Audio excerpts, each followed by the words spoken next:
या हम अपने खेतों में प्रयोग कर रहे हैं। जब हम अपने खेतों में रासायनिक दवाइयां प्रयोग कर रहे हैं तो उसके कुप्रभाव और दुष्प्रभाव को हम नहीं समझ पा रहे हैं। किसान भाइयों, सबसे पहले मैं आपको एक चीज से अवगत करा दूं कि आज हमें जितनी बीमारियां हो रही हैं उसका कहीं ना कहीं एक सबसे बड़ा कारण यह है कि हम दूषित भोजन ग्रहण कर रहे हैं और दूषित सब्जियां। मैं आपको बता दूं कि जितना हरी सब्जियों में कीटनाशकों का प्रयोग हो रहा है उतना किसी भी चीज में नहीं होता है। केवल रासायनिक कीटनाशक का प्रयोग हो रहा है और जिससे क्या हो रहा है, पहले अगर किसी को गैस बनता था तो क्या होता था, लोग कहते थे कि गैस बना है दवाई खा लो ठीक हो जाएगा। और गैस पहले 40 की उम्र के बाद बनता था, ये हमारे बुजुर्ग ही हमसे बताते हैं। लेकिन आज आप सोचिए कि आपके घर में अगर 6 महीने का छोटा सा बच्चा है तो उसका भी पेट फूल जाता है। जब डॉक्टर के पास हम लेके जाते हैं तो डॉक्टर हमें क्या बताते हैं कि बच्चे को गैस बना है। ये क्यों हुआ है, हमें सोचना चाहिए। जो बीमारी 40 के बाद आती थी वो बीमारी 6 महीने पे आ रही है। ये इसलिए आ रही है कि हम केवल रासायनिक खादों का और दवाइयों का प्रयोग कर रहे हैं।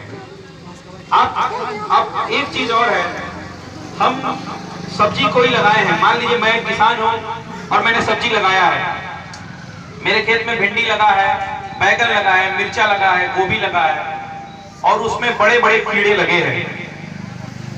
एकदम मेरा तैयार है, आधा खेत इधर तैयार है, आधा खेत में भी छोटी छोटी पड़ी है सब्जियां।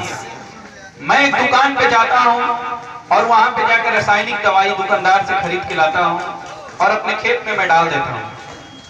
शाम को जब मैं उस दवाई को डालता हूं तो सुबह मैं क्या करता हूं, जितनी सब्जियां उसमें से तैयार रहती है उसमें से मैं तोड़ लिया और बाजार में गया और मैं आपको बेच दिया। आप क्या करते हैं, आप उस सब्जी को लाते हैं और उसे काटते हैं, बनाते हैं और खा जाते हैं, करते हैं यही ना। तो क्या जो दवाई शाम को डाली गई थी उसका असर सुबह में खत्म हो गया या आपके बनाने से खत्म हो गया?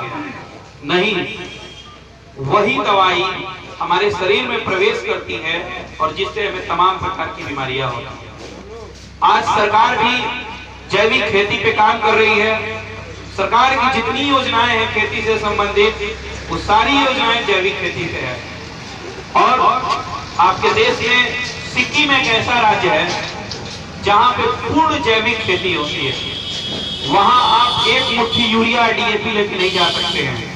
अगर आप जाएंगे तो आपको जुर्माना और जेल दोनों हो सकता है। सरकार हर प्रदेश में काम कर रही है, धीरे धीरे कर रही है।